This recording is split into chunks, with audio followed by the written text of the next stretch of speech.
who is on the line to share his thoughts with us on some of these critical issues. Hello and good morning, Doctor. Good morning, and thank you for having me. Well, it's wonderful to always have you on the program. It's good to have you here. Let's start off with the World Food Day. Uh, well, Nigeria has been faced with some strenuous food crisis in the last couple of years, and more amplified within 2023. Now, with the celebration of World Food Day, reports say that many Nigerians have grown weary and have now resorted to begging and borrowing to be able to survive. How would you react to this commemoration of World Food Day and the reality that Nigerians are faced with? Right. The reality of food, it's quite glaring in Nigeria. It's just not a news to anyone again. You agree with me that food as a commodity is now very scarce in Nigeria. Perhaps it's very beyond the reach of many. As you know that we have suffered a lot of in terms of purchasing power. We can also see even flood related problem. We can also see insecurity related problem. All this come together to give us a very challenging time in terms of food consumption. So when we say food consumption in Nigeria, it's becoming something that we have never experienced before. So it's a challenging time for them. And I think this today, what for, should be a rethinking day to determine way forward to actually move on from where we are today. Because let's even look at nutritional food. People are not looking at food that are nutritional now. People are looking at, do you eat at all? Were you able to consume at all? I can tell you, a lot of people are even doing it in the morning. There's no food in the afternoon. Then in the evening, you manage. That's what most families are doing. It's quite a challenging period for Nigeria. Well, it's indeed quite a challenging period for Nigeria. But Dr. Aliu, don't you think that perhaps in a situation like this and with such commemoration, perhaps the federal government or the Ministry of Agriculture could have done something for vulnerable Nigerians? Now, yesterday was the International Day for Rural Women, and of course, in commemoration with that as well, perhaps the federal government, in line with the Ministry of Agriculture, could have done some sort of palliative sharing to people in rural communities to ensure that the rate of hunger is sort of suppressed in these rural communities. Do you share the same thoughts? Right. I would differ a bit because majority of the land belongs to state government. So when you say federal government, the federal government can only bring incentivize farmers, find a way to encourage their state. But the major food producing zone is from state. So each state is expected to have a particular hectares of land that they will use to food. By the time 36 states encourage farming and have their own even farm itself, it would have ameliorated the suffering. A good example is the Niger state government, who do not only make sure they provide tractor, is also using it in its own in the state farm.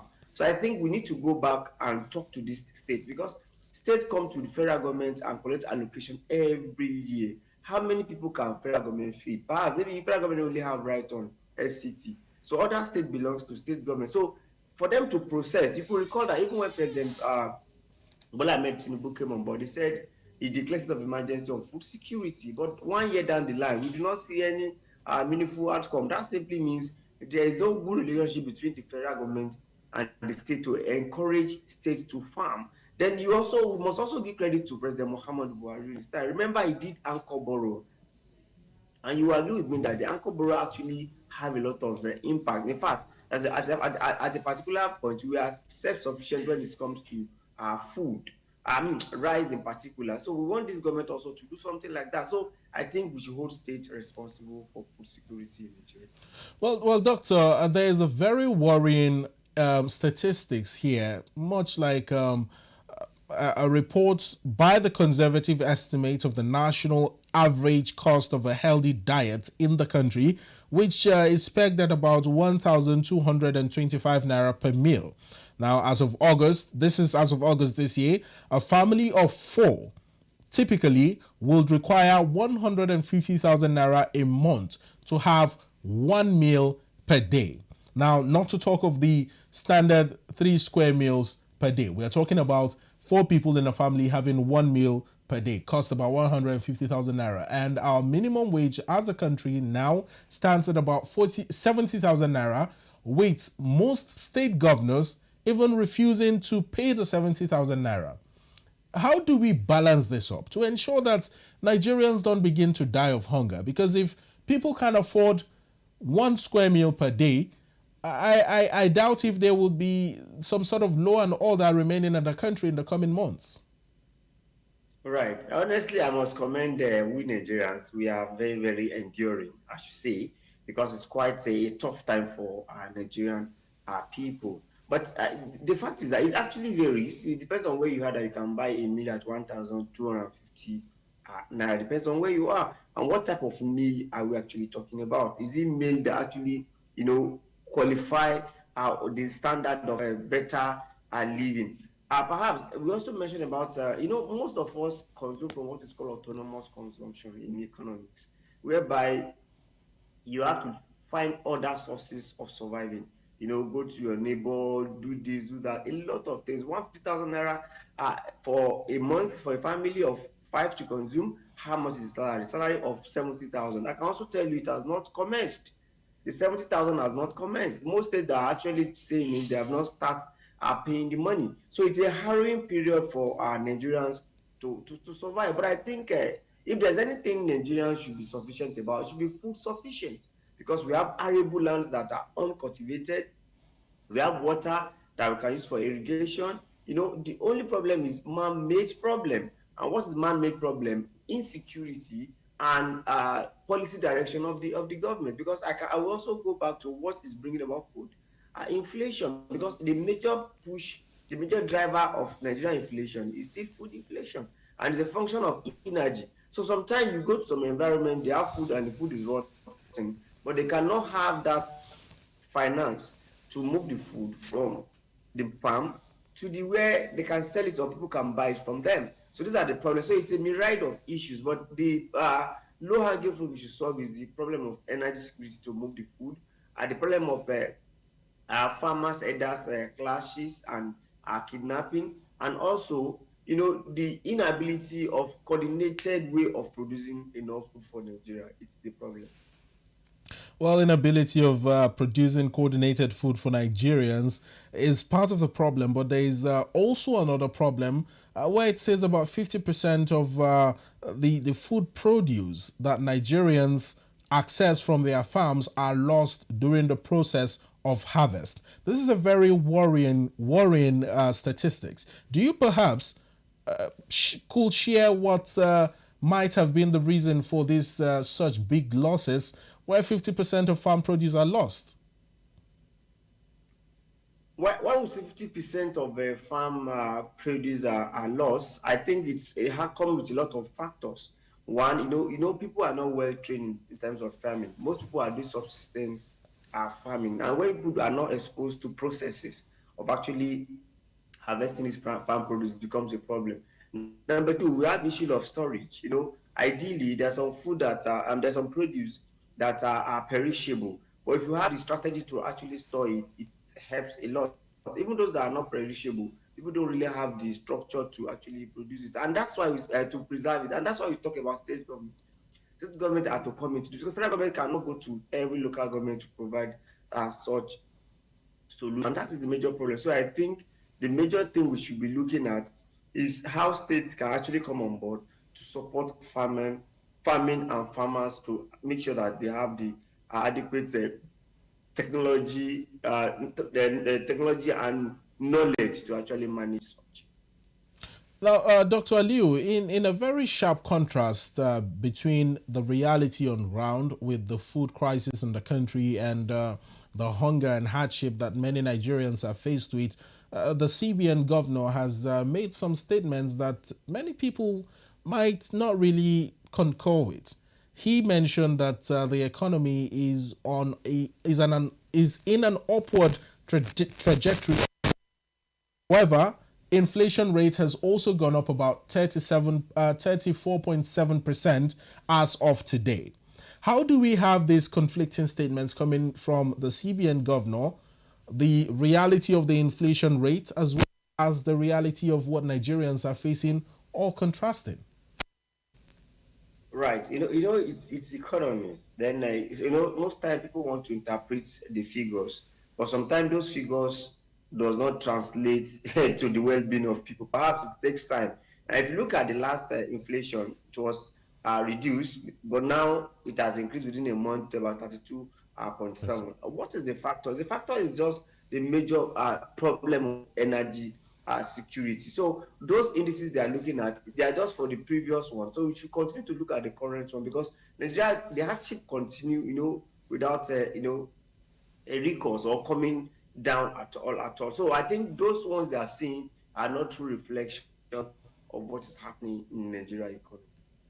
Well, thank you, Doctor, for sharing your thoughts with us on World Food Day and the reality of the food crisis faced with that Nigerians are being faced with. Let's move away from that story a bit and touch on the much controversial Libya-Nigeria situation, where some people, some Nigerians, are divided over how the Libyans were received in Nigeria and what actually happened, and how the Super Eagles of Nigeria were held hostage at a Libyan airport for more than 15 hours before they were, able to be airlifted back into the country. Now, the Senate has swung into action, blowing hot and threatening to take actions or some sort of sanctions against the Libyan government, asking them to apologize to Nigerians and the Super Eagles of Nigeria for the ill treatment that our players were met with in Libya.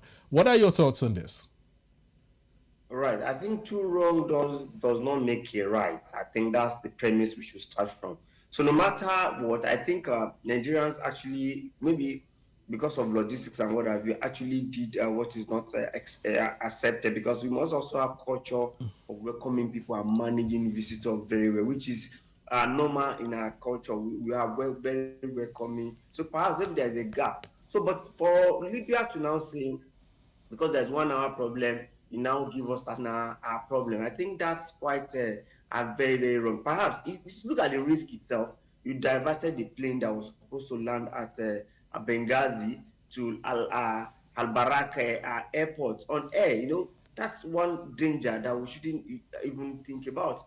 And the second one is that you want to punish us because you think we have actually air on our own. I think that's what CAF should make sure that they actually punish, because if you allow this, and that's why I supported them not to have even played the match, because if they can treat us in this manner, we don't know what will happen when our players even get on the pitch. So I think it's a good idea for Nigerians not to play the match. Then I think it's a proper time to now see CAF and how active CAF is, because if CAF does not do what we actually expect, we take it to FIFA, because it's quite surprising that you will now subject Nigeria to that level of pain. So not even 2 hours, 3 hours, it's in fact they don't have access to internet. The facility to take them to is not day-to-day facility. It's quite surprising, and this is where we also see our own NFF to do something very meaningful, because I think on a global stage we are not at the same level in terms of sport with Libya. So for Libya to now say yes, they want to punish Nigeria by themselves, why not to report to the appropriate quarters and let them do what they're supposed to do? So I also saw the cancellation of the match is not mentioned, it's not on the dashboard, but I was thinking they should have awarded Nigeria at that point, because you cannot say you have to give Nigeria punishment by yourself and you still skate through that. I think we need to look at that properly. Well, in looking at that properly, Dr. Liu, what measures do you think that perhaps CAF or the federal government could take in ensuring that the necessary action is taken for this not to happen again? Now, remember that the National Assembly said that they will summon the Libyan ambassador to Nigeria for questioning, and they have also asked the Libyan government, a war-torn country at the moment, to apologize to Nigerians. But do you think there are better ways to address this, or maybe more effective ways to ensure that this doesn't happen again? And of course, they understand that this was in all ramifications a very wrong move, and holding Nigerian players hostage in their country is perhaps an act of what many might describe as an act of terrorism. Right. Let's even look at it as a lacuna. Maybe there is no particular law that guided this process. Maybe it's happening for the first time. So I think going forward, this will give a calf premise to actually have a law guiding it. This also gives Nigeria opportunity to plan in case of process like this again. Then on the part of NFF, I think they did so well because recall beyond our players, there are other personalities that are there. Deputy Governor of Edo State was there. Other Senate, House of Rep members were there. So it's not a small thing.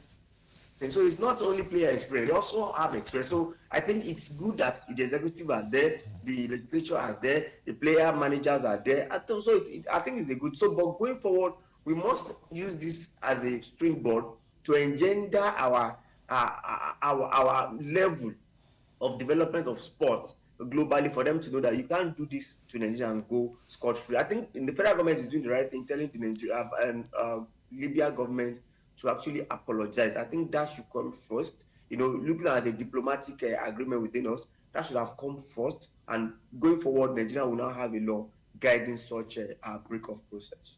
Well, Doctor, we have just about 4 minutes to wrap up this conversation. I'm afraid time will not permit us to discuss in depthly into some of these issues. But there's something else I want you to react to before you go.